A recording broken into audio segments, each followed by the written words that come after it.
So hi friends, welcome to Unacademy. Kerala PSC ആസ്പിറൻസിന് വേണ്ടി Unacademy start ചെയ്ത ഏറ്റവും പുതിയ ചാനലാണ് let's crack Kerala exams. Then Unacademy എന്ന് പറയുന്നത് ഇന്ത്യയിലെ ഏറ്റവും വലിയ ഓൺലൈൻ ലേണിംഗ് പ്ലാറ്റ്ഫോമാണ്. നിങ്ങളുടെ PSC ലിസ്റ്റിൽ ഇടം പിടിക്കുക എന്ന ആഗ്രഹം സഫലമാകുന്നതിന് വേണ്ടി ലെറ്റ്സ് ക്രാക്ക് കേരള എക്സാംസ് എന്ന ചാനൽ സബ്സ്ക്രൈബ് ചെയ്യുക. അതുപോലെ തന്നെ നിങ്ങൾ ഒരു Unacademy പ്ലസ് സബ്സ്ക്രിപ്ഷൻ കൂടെ എടുക്കുക. സോ ദെൻ എന്നെ കുറിച്ചിട്ടുള്ള ഒരു ചെറിയ ഇൻട്രൊഡക്ഷൻ. ഈ കോഴ്സ് ഹാൻഡിൽ ചെയ്യുന്ന എൻ്റെ പേര് അരുൺ ശിവരാമൻ എന്നാണ്. ഞാനൊരു കമ്പ്യൂട്ടർ സയൻസ് ഗ്രാജുവേറ്റ് ആണ്. ഞാൻ 3 വർഷത്തിലധികമായി കേരളത്തിലെ പല ലീഡിംഗ് ഇൻസ്റ്റിറ്റ്യൂട്ട്സിലും UPSC അതുപോലെ തന്നെ കേരള PSC ആസ്പിറൻസിനെ കോച്ച് ചെയ്യുന്നുണ്ട്. ദെൻ അതുപോലെ തന്നെ KAS എക്സാമിനെല്ലാം ക്ലാസ്സുകൾ എടുക്കുന്നുണ്ട്.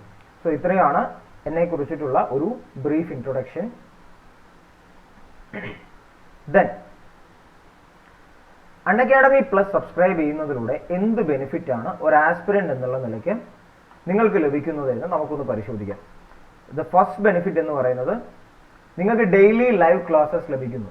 അതായത് ഒരു പ്രോപ്പർ ക്ലാസ് റൂം എൻവയോൺമെന്റ് തന്നെ Unacademy നിങ്ങൾക്ക് വേണ്ടി സിമുലേറ്റ് ചെയ്ത് തരുന്നുണ്ട്. സോ അതിൽ നിങ്ങൾക്ക് നിങ്ങളുടെ എഡ്യൂക്കേറ്ററുമായി ഡൗട്ട്സ് ക്ലിയർ ചെയ്യാം. ദെൻ മറ്റു കാര്യങ്ങൾ എൻഗേജ് ചെയ്യാൻ സാധിക്കും. അതാണ് ഏറ്റവും പ്രധാനപ്പെട്ട ബെനിഫിറ്റ് എന്ന് പറയുന്നത്. സെക്കൻഡ്, സ്ട്രക്ചേർഡ് കോഴ്സസ് അല്ലേ. നമ്മളൊരു എക്സാമിന് പ്രിപ്പയർ ചെയ്യുന്ന സമയത്ത് നമ്മൾ നേരിടുന്ന ഏറ്റവും വലിയ ബുദ്ധിമുട്ടെന്ന് പറഞ്ഞാൽ അതിൻ്റെ സിലബസ് നമുക്ക് ഒരു പക്ഷേ അറിയുന്നുണ്ടാവില്ല, ക്വസ്റ്റ്യൻ ഡെപ്ത് എത്രയാണെന്നുള്ളത് അറിയുന്നുണ്ടാവില്ല, എന്തൊക്കെയാണ് സ്റ്റഡി മെറ്റീരിയൽസ് എന്നുള്ളത് അറിയുന്നുണ്ടാവില്ല. സോ അങ്ങനെ ധാരാളം ബുദ്ധിമുട്ടുകൾ ഉണ്ടാവും. ഇത്രയും കാര്യങ്ങളൊക്കെ ഒന്ന് ഓർഗനൈസ് ചെയ്ത് വരുമ്പോഴേക്കും നമുക്ക് പഠിക്കാനുള്ള സമയത്തിലെ വലിയൊരു പോർഷൻ നഷ്ടപ്പെട്ടു പോകും. സോ ആ പ്രശ്നത്തിന് പരിഹാരമാണ് Unacademy പ്ലസ്. ഇവിടെ നിങ്ങളുടെ കോഴ്സ് ഏത് എക്സാമിനാണോ നിങ്ങൾ പഠിക്കുന്നത് ആ എക്സാമിന് വേണ്ട കോഴ്സ് നിങ്ങൾക്ക് പ്രോപ്പറായി Unacademy പ്ലസ് സ്ട്രക്ചർ ചെയ്ത് തരുന്നുണ്ട്. ദെൻ തേർഡ് ബെനിഫിറ്റ് എന്ന് പറയുന്നത് ലൈവ് ടെസ്റ്റ് ആൻഡ് ക്വിസസ്. നിങ്ങൾക്ക് Unacademy പ്ലസിൽ ഇഷ്ടം പോലെ മോക്ക് ടെസ്റ്റുകൾ അറ്റൻഡ് ചെയ്യാൻ സാധിക്കും. ദെൻ അതുപോലെ തന്നെ പ്ലസ് ക്ലാസ്സസ് എടുക്കുന്ന സമയത്ത് എഡ്യൂക്കേറ്റർ ലൈവായി തന്നെ നിങ്ങൾക്ക് ക്വസ്റ്റ്യൻസ് തരികയും നിങ്ങൾക്ക് അവിടെ വെച്ച് തന്നെ ആൻസർ ചെയ്യാനും അതിൻ്റെ അനാലിസിസ് നിങ്ങൾക്ക് സ്പോട്ടിൽ തന്നെ ലഭിക്കുകയും ചെയ്യുന്നു. സോ ഇത് വളരെ പ്രധാനപ്പെട്ട ഒരു ബെനിഫിറ്റ് ആണ്. പലപ്പോഴും പല ആസ്പിറൻസും ഒരു ലിസ്റ്റിൽ ഇടം പിടിക്കാതെ പോകുന്നത് അവർക്ക് അറിവില്ലാത്തത് കൊണ്ടല്ല, അവർ ഹാർഡ് വർക്ക് ചെയ്യാത്തത് കൊണ്ടല്ല, ബട്ട് ഒരു പ്രോപ്പർ എക്സാമിനേഷൻ സിനാരിയോ എന്താണ്, ഒരു എക്സാം ഹാളിലെ ഡൈനാമിക്സ് എന്താണെന്നുള്ളത് അവർക്ക് പ്രോപ്പറായി മനസ്സിലാക്കാൻ സാധിക്കാത്തത് കൊണ്ടാണ് പലപ്പോഴും വളരെ കഴിവുള്ള ആസ്പിറൻസ് പോലും ഒരു ലിസ്റ്റിൽ ഇടം പിടിക്കാതെ പോകുന്നത്. സോ ആ പ്രശ്നങ്ങൾക്കുള്ള പരിഹാരമാണ് Unacademy plus. Then next benefit എന്ന് പറയുന്നത് അൺലിമിറ്റഡ് ആക്സസ് ആണ്. നിങ്ങൾ ഒരു പ്ലസ് സബ്സ്ക്രിപ്ഷൻ എടുക്കുന്നതോടുകൂടി തന്നെ നിങ്ങൾക്ക് നിങ്ങളുടെ കയ്യിലുള്ള എത്ര ഡിവൈസുകളിൽ നിന്നും Unacademy പ്ലസ് ക്ലാസ്സസ് കാണാൻ സാധിക്കും. Unacademy പ്ലാൻ സ്റ്റാർട്ട് ചെയ്യുന്നത് ₹350 പെർ മന്ത്. സോ വളരെ ചീപ്പായിട്ടുള്ള ഒരു എമൗണ്ട് ആണ് Unacademy പ്ലസ് എന്ന് പറയുന്നത്. സോ ദെൻ നോക്കൂ, Unacademy പ്ലസ് നിങ്ങൾക്ക് വേണ്ടി ഒരുക്കുന്ന ലൈവ് ക്ലാസ്സുകളുടെ ടെംപ്ലേറ്റ് ആണ്. സോ ഓരോ സബ്ജക്റ്റും ഹാൻഡിൽ ചെയ്യുന്നതിന് വേണ്ടി എന്താണ് ഒരു ഡെസിഗ്നേറ്റഡ് ഫാക്കൾട്ടീനെ തന്നെ Unacademy അസൈൻ ചെയ്യുന്നുണ്ട്. ഇപ്പം ഇതൊരു ടെംപ്ലേറ്റ് ആണ്. ഇത് നോക്കൂ, സയൻസ് ആൻഡ് ടെക്നോളജിയിലെ റിപ്പീറ്റേഷൻ വരുന്ന ക്വസ്റ്റ്യൻസിൻ്റെ ഒരു സെഷനാണ്, ഒരു ലൈവ് സെഷനാണ്. 100 MCQs ഡിസ്കസ് ചെയ്യും. ദെൻ മന്ത്ലി കറണ്ട് അഫയേഴ്സിൻ്റെ മറ്റൊരു ഡിസ്കഷൻ്റെ ടെംപ്ലേറ്റ് ആണിത്. ഇത് FSO എക്സാമിൻ്റെ സ്ട്രാറ്റജി ഡിസ്കസ് ചെയ്യുന്നു. സോ ദെൻ അങ്ങനെ ഇഷ്ടം പോലെ ക്ലാസ്സുകൾ Unacademy പ്ലസിൽ അവൈലബിൾ ആണ്. ഒരു പ്ലസ് സബ്സ്ക്രിപ്ഷൻ എടുക്കുന്നതോടുകൂടി തന്നെ നിങ്ങൾക്ക് ഇത്തരം ക്ലാസ്സസ് എല്ലാം നിങ്ങൾക്ക് അവൈൽ ചെയ്യാൻ സാധിക്കും. സോ ദെൻ Unacademy പ്ലസിലെ ഒരു ലീഡിംഗ് എഡ്യൂക്കേറ്റേഴ്സിൻ്റെ ഡാഷ്ബോർഡാണിത്. സോ ഇവരെല്ലാമാണ് ഒരുപക്ഷെ നമുക്കൊരു നാഷണൽ ലെവലിൽ തന്നെ എടുത്ത് പറയാൻ സാധിക്കുന്ന തരത്തിലുള്ള ലീഡിംഗ് എഡ്യൂക്കേറ്റേഴ്സ് ആണ് ഇവരെല്ലാം. സോ ഇവരുടെ എല്ലാം പല ക്ലാസ്സുകളും നിങ്ങൾ കണ്ടിട്ടുണ്ടാവും. ഇവരുടെ എല്ലാം പ്രോപ്പർ കംപ്ലീറ്റ് കോംപ്രിഹെൻസീവ് കോഴ്സസ് ലഭിക്കുന്നതിന് വേണ്ടി Unacademy പ്ലസ് ഒന്ന് സബ്സ്ക്രൈബ് ചെയ്തതിൽ പലരും നിങ്ങൾക്ക് പ്രിയപ്പെട്ട എഡ്യൂക്കേറ്റേഴ്സ് ആയിരിക്കും. സോ അവരുടെ എല്ലാം സമ്പൂർണ്ണമായിട്ടുള്ള ക്ലാസ്സുകൾ കിട്ടുന്നതിന് വേണ്ടി നിങ്ങൾ ജസ്റ്റ് ഒരു പ്ലസ് സബ്സ്ക്രിപ്ഷൻ എടുക്കുക. സോ ദെൻ ഇത് Unacademy പ്ലസ് ഓരോ എക്സാംസിനും വേണ്ടി സ്റ്റാർട്ട് ചെയ്ത വിവിധ ബാച്ച് കോഴ്സസിന്റെ ടെംപ്ലേറ്റ് ആണ്. നിങ്ങൾക്കത് പരിശോധിച്ചാൽ മനസ്സിലാവും. നോക്കൂ, LDC പ്രിപ്പറേഷൻ ഇൻ 90 days അല്ലെ, 90 ദിവസത്തിനുള്ളിൽ ഒരു LDC എക്സാമിന് എങ്ങനെ പ്രിപ്പയർ ചെയ്യാം, ഒരു 90 ദിവസത്തിന് വേണ്ടി കൊറിയോഗ്രാഫ് ചെയ്ത ഒരു ബാച്ചാണ് ഈ കാണുന്നത്. ഓക്കെ, ലാംഗ്വേജ് എന്ന് പറയുന്നത് മലയാളമാണ്. ഇങ്ങനെ ഒട്ടനവധി ബാച്ചസ് നിങ്ങൾക്ക് അൺഅക്കാഡമി പ്ലസിൽ അവൈലബിൾ ആയിരിക്കും. സോ ജസ്റ്റ് ഒരു പ്ലസ് സബ്സ്ക്രിപ്ഷൻ എടുക്കുന്നതോടുകൂടി തന്നെ നിങ്ങൾക്ക് ഇതിലെ കണ്ടന്റ്സ് എല്ലാം ആക്സസ് ചെയ്യാൻ സാധിക്കും. സോ നിങ്ങളൊരു 90 ഡേയ്സ് ഒക്കെ ഒരു എക്സാമിന് വേണ്ടി മാറ്റി വെക്കുന്നുണ്ടെങ്കിൽ ആ 90 ഡേയ്സിനകത്ത് നിങ്ങൾക്ക് സ്റ്റഡി മെറ്റീരിയൽസ് അറേഞ്ച് ചെയ്യണം. ദെൻ മോഡൽ ക്വസ്റ്റ്യൻസ് അറേഞ്ച് ചെയ്യണം, മോക്ക് ടെസ്റ്റുകൾ എടുക്കണം, നോട്ട്സ് ഉണ്ടാക്കണം, റിവിഷൻ ചെയ്യണം. സോ അങ്ങനെയുള്ള കാര്യങ്ങളെല്ലാം നിങ്ങൾക്ക് ബുദ്ധിമുട്ടായിരിക്കും ഒരു 90 ഡേയ്സ് ടൈം ഫ്രെയിമിനകത്ത് ചെയ്യാൻ വേണ്ടിയിട്ട്. സോ അപ്പോൾ അൺഅക്കാഡമി പ്ലസ് നിങ്ങളെ സഹായിക്കുന്നതിന് വേണ്ടി വരുന്നു. അൺഅക്കാഡമി പ്ലസ് നിങ്ങൾക്ക് വേണ്ട എല്ലാ study materials, the comprehensive syllabus, mock test, current affairs, module discussion എല്ലാം അൺഅക്കാഡമി പ്ലസ് തന്നെ നിങ്ങൾക്ക് വേണ്ടി ചെയ്യും. നിങ്ങളാകെ ചെയ്യേണ്ടത് ജസ്റ്റ് അൺഅക്കാഡമി പ്ലസ് സബ്സ്ക്രിപ്ഷൻ എടുക്കുക. ഓക്കെ, അതിലെ ക്ലാസ്സുകൾ ശ്രദ്ധിക്കുക. അത്ര മാത്രമേ നിങ്ങൾ ചെയ്യേണ്ട ആവശ്യമുള്ളൂ. സോ ദെൻ ക്വാണ്ടിറ്റേറ്റീവ് ആപ്റ്റിറ്റ്യൂഡിന്റെ എല്ലാം ഒരു വലിയ കളക്ഷൻ ഓഫ് ക്ലാസ്സസ് അൺഅക്കാഡമി പ്ലസിൽ അവൈലബിൾ ആണ്. പല PSC ആസ്പിറൻസും നേരിടുന്ന ഒരു ബുദ്ധിമുട്ടാണ് എന്തെന്ന് പറയുന്നത് ഈ പറയുന്ന കോൺസെക്ഷൻ എന്ന് പറയുന്നത്, അല്ലെ? പലരും ഒരു നോൺ മാത്തമാറ്റിക്കൽ ബാക്ക്ഗ്രൗണ്ടിൽ നിന്നെല്ലാം വരുന്നവർക്ക് മാത്തമാറ്റിക്കൽ പ്രോബ്ലംസ് ചെയ്യുന്നതിനോ അല്ലെങ്കിൽ റീസണിങ്ങിന്റെ പ്രോബ്ലംസ് ചെയ്യുന്നതിനോ ഒക്കെ ധാരാളം ബുദ്ധിമുട്ടുകൾ നേരിടും. സോ അങ്ങനെയുള്ളവർ തീർച്ചയായിട്ടും അൺഅക്കാഡമി പ്ലസ് സബ്സ്ക്രൈബ് ചെയ്യുക. ഇവിടെ SSC, SBI, PO മുതലായ എക്സാംസിന് ക്ലാസ്സസ് എടുക്കുന്ന എഡ്യൂക്കേറ്റേഴ്സിന്റെ ക്ലാസ്സസ് അവൈലബിൾ ആണ്. സോ ആ ക്ലാസ്സസ് അറ്റൻഡ് ചെയ്യുന്നതിലൂടെ ക്വാണ്ടിറ്റേറ്റീവ് ആപ്റ്റിറ്റ്യൂഡിന്റെ മുഴുവൻ മാർക്കും നിങ്ങൾക്ക് സ്കോർ ചെയ്യാൻ സാധിക്കും. ഇത് തന്നെയാണ് ലാംഗ്വേജിന്റെ കേസും. പലപ്പോഴും ഇംഗ്ലീഷ് ഗ്രാമറൊക്കെ പലർക്കും ബുദ്ധിമുട്ടായിരിക്കും. സോ അങ്ങനെയുള്ളവർ അൺഅക്കാഡമി പ്ലസ് സബ്സ്ക്രൈബ് ചെയ്യുക. ലാംഗ്വേജിന്റെയും ഒരു വലിയ കളക്ഷൻ ഓഫ് ക്ലാസ്സസ് അൺഅക്കാഡമി പ്ലസിൽ അവൈലബിൾ ആണ്. ദെൻ അൺഅക്കാഡമി പ്ലസിന്റെ മറ്റ് അഡീഷണൽ അഡ്വാൻറ്റേജസ് എന്ന് പറയുന്നത് അൺഅക്കാഡമി പ്ലസ് ലാംഗ്വേജ് ബാരിയറിനെ നിങ്ങൾക്ക് വേണ്ടി ബ്രേക്ക് ചെയ്യുന്നു. പല ലീഡിംഗ് ഓൺലൈൻ പ്ലാറ്റ്ഫോമുകളിലും നിങ്ങൾക്ക് ക്ലാസ്സസ് ഇംഗ്ലീഷ് അല്ലെങ്കിൽ ഹിന്ദി ലാംഗ്വേജിലായിരിക്കും അവൈലബിൾ ആയിട്ടുണ്ടാവുക. ബട്ട് അൺഅക്കാഡമി പ്ലസ് നിങ്ങൾക്ക് വേണ്ടി നിങ്ങളുടെ റീജിയണൽ ലാംഗ്വേജിൽ നിങ്ങൾക്ക് ഇഷ്ടപ്പെട്ട എഡ്യൂക്കേറ്ററുടെ ക്ലാസ്സുകൾ നിങ്ങൾക്ക് വേണ്ടി നിങ്ങളുടെ വിരൽ തുമ്പിൽ എത്തിക്കുന്നു. ഓക്കെ, സോ ഭാഷ എന്ന് പറയുന്നത് അൺഅക്കാഡമിയിലെ കോഴ്സസ് ആക്സസ് ചെയ്യുന്നതിന്റെ ഒരു പരിമിതിയല്ല. ഓക്കെ, നിങ്ങൾക്ക് കൺവീനിയന്റ് ആയിട്ടുള്ള ഭാഷയിൽ അവൈലബിൾ ആയ ഇഷ്ടം പോലെ കോഴ്സസ് അൺഅക്കാഡമി പ്ലസിലുണ്ട്. ജസ്റ്റ് ഒരു പ്ലസ് സബ്സ്ക്രിപ്ഷൻ എടുക്കുക. ദെൻ നിങ്ങൾക്ക് ഇഷ്ടപ്പെട്ട ഷെഡ്യൂളിൽ നിങ്ങൾക്ക് പഠിക്കാൻ സാധിക്കും. ഓക്കെ, സോ ഫാക്കൽറ്റീസിന്റെ എല്ലാം ലൈവ് ക്ലാസ്സസിന്റെ ഷെഡ്യൂൾ നേരത്തെ തന്നെ നിങ്ങൾക്ക് നോട്ടിഫിക്കേഷൻ ആയിട്ട് ലഭിക്കുന്നതാണ്. ഇനി ഇൻ കേസ് നിങ്ങൾക്ക് ലൈവ് ക്ലാസ്സുകൾ അറ്റൻഡ് ചെയ്യാൻ സാധിച്ചില്ലെങ്കിൽ എന്ത് ചെയ്യാം? നിങ്ങൾക്ക് ആ സെഷൻ ഡൗൺലോഡ് ചെയ്ത് എവിടെ ഇരുന്ന് വേണമെങ്കിലും നിങ്ങൾക്ക് പഠിക്കാം. സോ ഇതൊക്കെ അൺഅക്കാഡമി പ്ലസിന്റെ ആഡഡ് അഡ്വാൻറ്റേജസ് ആണ്. ദെൻ നമ്മൾ നേരത്തെ പറഞ്ഞു ലൈവ് ക്ലാസ്സസിൽ എന്താണ് എഡ്യൂക്കേറ്ററുമായിട്ട് ഇന്ററാക്ട് ചെയ്യാൻ സാധിക്കും, അല്ലെ? അതുവഴി നമ്മളുടെ ഡൗട്ട്സ് ക്ലിയർ ചെയ്യാൻ സാധിക്കും. ദെൻ ലൈവ് പോൾസ് എല്ലാം അറ്റൻഡ് ചെയ്യാം. നോക്കൂ, ഒരു ഓൺലൈൻ എക്സാമിന്റെ എങ്ങനെയാണോ അതിൽ ആൻസർ ചെയ്യാം അതേ രീതിക്ക് തന്നെയാണ് അൺഅക്കാഡമി പ്ലസിലെയും പോൾസ് സെറ്റ് ചെയ്തിരിക്കുന്നത്. So online exam, bank exams ഒക്കെ അറ്റൻഡ് ചെയ്തവർക്ക് അത് പെട്ടെന്ന് തന്നെ ക്യാച്ച് ചെയ്യാൻ സാധിക്കും. ഓക്കെ, സോ ആ ഒരു സേവനം എല്ലാ സാധാരണ PSC ആസ്പിറന്റിന് പോലും അൺഅക്കാഡമി പ്ലസ് സബ്സ്ക്രൈബ് ചെയ്യുന്നതിലൂടെ ലഭിക്കുന്നതാണ്. ദെൻ ആ നിമിഷം തന്നെ നിങ്ങൾക്ക് നിങ്ങളുടെ ആൻസറിനോട് അനുബന്ധിച്ചിട്ടുള്ള ഒരു ഡീറ്റെയിൽഡ് അനാലിസിസ് കൂടെ നിങ്ങൾക്ക് ലഭിക്കും. ഓക്കെ, സോ നിങ്ങൾക്ക് നിങ്ങളുടെ പ്രിപ്പറേഷൻ ലെവൽ എവിടെ എത്തി, ഏത് ഏരിയയിലാണ് ഇംപ്രൂവ് ചെയ്യേണ്ടതെന്നെല്ലാം നിങ്ങൾക്ക് മനസ്സിലാക്കാൻ സാധിക്കും. നോക്കി, ഇതാണ് നമ്മളുടെ എക്സാമിന്റെ ഫൈനൽ ടെംപ്ലേറ്റ് എന്ന് പറയുന്നത്. നിങ്ങൾ അൺഅക്കാഡമി പ്ലസിൽ ഒരു എക്സാം അറ്റൻഡ് ചെയ്താൽ നിങ്ങൾ ടോട്ടൽ എത്ര ക്വസ്റ്റ്യൻസ് അറ്റൻഡ് ചെയ്തു, എത്ര ക്വസ്റ്റ്യൻസ് നിങ്ങൾ അൺഅറ്റൻഡഡ് ആണ്, എത്ര ക്വസ്റ്റ്യൻസ് നിങ്ങളുടെ കറക്റ്റ് ആണ്, എത്ര ക്വസ്റ്റ്യൻസ് നിങ്ങളുടെ റോങ് ആണ്, ദെൻ ആരാണ് എക്സാമിൽ ടോപ്പർ ആയിരിക്കുന്നത്, നിങ്ങളുടെ പൊസിഷൻ എവിടെയാണ്, നിങ്ങൾ ഒരു ക്വസ്റ്റ്യൻ സോൾവ് ചെയ്യാൻ എത്ര സമയം എടുത്തു, അങ്ങനെയുള്ള കാര്യങ്ങളെ കുറിച്ചിട്ടൊക്കെയുള്ള ഒരു ഡീറ്റെയിൽഡ് അനാലിസിസ് തന്നെ നിങ്ങൾക്ക് തരും. അപ്പോൾ ആ അനാലിസിസ് ഒന്ന് മനസ്സിലാക്കുന്നതിലൂടെ തന്നെ നിങ്ങൾക്ക് എന്ത് ചെയ്യാൻ സാധിക്കും? നിങ്ങൾ എവിടെയാണ് ലാഗ് ചെയ്യുന്നത്, ഏത് ഏരിയയിലാണ് നിങ്ങൾക്ക് ബൂസ്റ്റ് വേണ്ടത് എന്നെല്ലാം നിങ്ങൾക്ക് ഈ ഒരു അനാലിസിസിൽ മനസ്സിലാവും. ദെൻ അതിനനുസരിച്ചിട്ടുള്ള ക്ലാസ്സസ് അൺഅക്കാഡമി പ്ലസിൽ നിങ്ങൾക്ക് ചൂസ് ചെയ്യാം. Then PDF materials, also PPT materials. Okay, so നിങ്ങൾ സ്റ്റഡി മെറ്റീരിയൽസ് പ്രിപ്പയർ ചെയ്ത് സമയം കളയേണ്ട ആവശ്യമില്ല. അൺഅക്കാഡമി പ്ലസിൽ അതെല്ലാം നിങ്ങൾക്ക് റെഡിലി ആക്സസിബിൾ ആണ്. എല്ലാ ക്ലാസ്സിന്റെയും PDFs അൺഅക്കാഡമി പ്ലസിൽ അവൈലബിൾ ആണ്. സോ നിങ്ങൾക്ക് ജസ്റ്റ് എന്ത് ചെയ്താൽ മതി, അൺഅക്കാഡമി പ്ലസ് സബ്സ്ക്രിപ്ഷൻ എടുക്കുന്നതിലൂടെ തന്നെ നിങ്ങൾക്ക് അത് ആക്സസ് ചെയ്യാൻ സാധിക്കും. Okay, so then plus subscription plan start ചെയ്യുന്നത് നോക്കാം. അൺഅക്കാഡമി പ്ലസ് പ്ലാൻസ് 1 മന്ത് മുതൽ 24 മന്ത്സ്, അതായത് 2 വർഷം വരെയുള്ള പ്ലാൻസ് അൺഅക്കാഡമി പ്ലസിൽ അവൈലബിൾ ആണ്. സോ നമ്മളുടെ സ്റ്റാർട്ടർ പ്ലാൻ എന്ന് പറയുന്നത് 1 മന്ത് പ്ലാൻ ആണ്.